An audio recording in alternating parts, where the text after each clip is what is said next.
Okay, so here we're dealing with a little problem that we have when emulating Pokemon on the computer. For some reason this only happens with Pokemon Generation 4 and no other DS games whatsoever, which is really weird.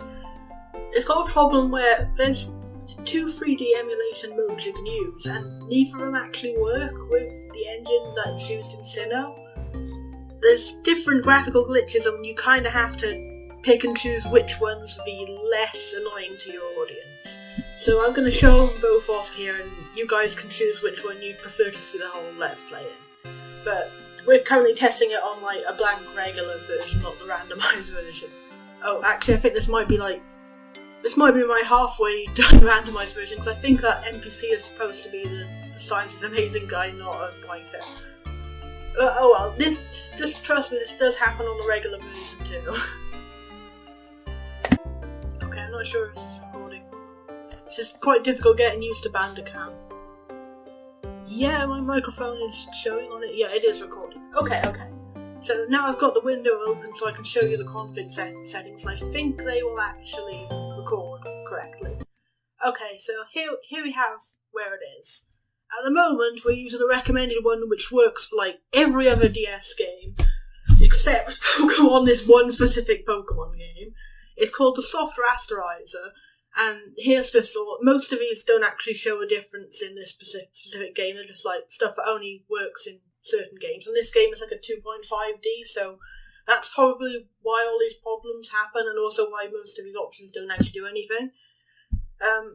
Just to go through it here, it's a Soft Rasterizer, and this one has a very specific, very annoying glitch, but everything else works right. It frustrates me. So, let's see this glitch. I suppose you can see that one singular pixel there. Now, that one singular pixel will be your worst nightmare. Because, yeah. It's the itty bitty errors.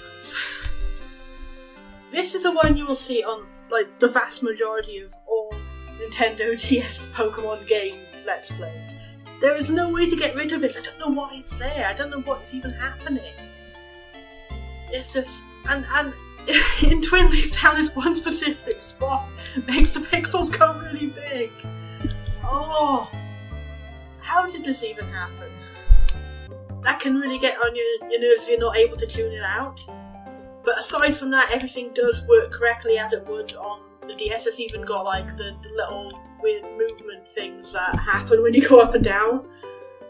That's accurate. It looks bad, but it's accurate. You can see the character on the side, he kind of changes size a little depending on where you move. And it's not pixel movement, it's 3D movement on the pixel. I suppose you can't really see it. It's easy to see on the hyper sprites, because when you move behind them, their eyes suddenly get bigger. So yeah, this one emulates DS accurately, including the glitches that were already there, but does add this one glitch that was not already there. Now we'll just pause and we'll open up the settings to show you the glitches on the other one. Okay, so it should be recording again. Here we have the other one, which is called OpenGL. Let's see what this looks like here. And as you can see, it jumps and changes a little.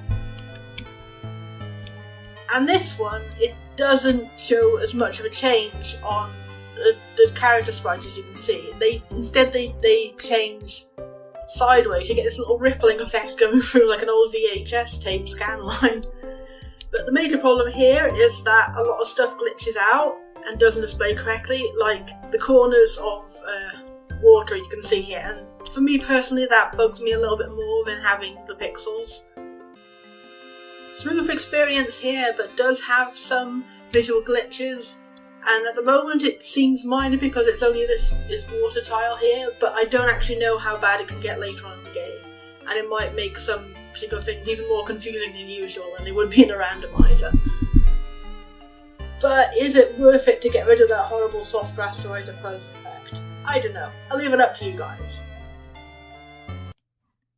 Oh, and hey, guess what? We have a slightly different problem that I just stumbled into. This is interesting. For some reason, there's Disable Textures mode. I'm not sure why anyone would want to use Disable Textures mode, but let's check it out. It is awesome. What the hell? Hello, this is Bunni89 and welcome to Off. So yeah, this is kind of cool. Like, in any other game it would just disable textures, but in this you can see exactly how a 2.5D thing actually works. This is why it's so hard to edit the overworld sprites. They're stored separately, they're not sprites, they're 3D textures. Your character is a 3D cube. They just give you the illusion of it being exactly the same as it was in the more pixelated games. Because this is a pixelated game built in a 3D engine. That is so interesting. You're just a cube and then every side is a different face pose of your character. That is interesting. Terrifying but interesting.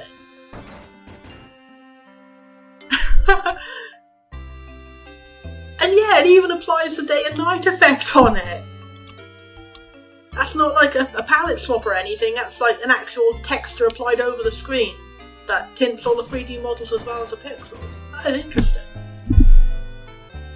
Welcome to the intriguing void. God, even a little exclamation mark is a 3D cube. Oh, this is hilarious. See, that's an actual sprite. The only thing that's an actual sprite is a text box. Everything else is a fake sprite. That's why we do a little effect when you walk behind them. We finally explain the hiker's bulging eyes. Oh god, Pokemon is interesting. Learning how to make games makes you enjoy games even more. I love it. Thank you, Pokemon hacking community, for exploding my brain on a daily basis. But let's not play the game like this. So yeah, just to go over, we have glitchy pixels mode, which is not good in one way.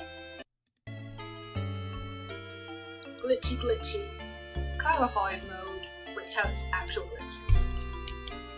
Are you broke by slightly out of place river textures? This is not feasible. Are you broke by a giant swarm of gnats flying across the screen constantly? Then probably this is the one for you. So yeah, random update. I'm still in the progress of doing the big giant huge tour of editing the overworld sprites, because they're apparently textures on 3D models, and there's a lot of other stuff trying to figure out how to randomise things that aren't included in the general randomizer. Like, I managed to randomise the overworld sprites. I can do this thing where I can swap an overworld sprite for another one, but I can't import my own textures, and instead I have to load them up in like this in-engine paint device, which was made by the Pokemon hacking community, but it crashes a lot, and it takes a really long time to recreate sprites pixel by pixel on a very small tiny grid on a weird 3D model square. So yeah, that's why it's taken a little while. And also I haven't figured out yet how to edit the battle sprites or Pokemon sprites. And I can edit half of the intro, which is why we have that weird video on my channel. I baptised my channel with the Everybody is Grandpa video.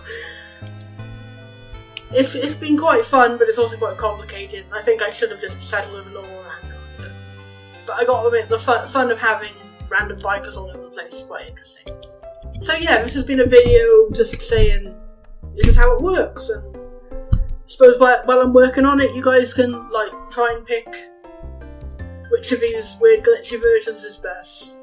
Which one would annoy you least on the playthrough, at least until someone somewhere figures out how to fix this glitch. I mean, I don't know, maybe I should try a different emulator, but I think this does still happen on no cache GBA. Which I always used to pronounce as NOS GBA. I just never registered that it was a dollar symbol because I don't live in America. This has been a random video with a bunch of stuff that has no relevance to our actual Let's Play, but I mean, I may as well practice using my microphone. So yeah. Oh, and one last thing. Does the music sound okay on this? Because I'm not sure what the correct sound settings are. I've never recorded a DS game before.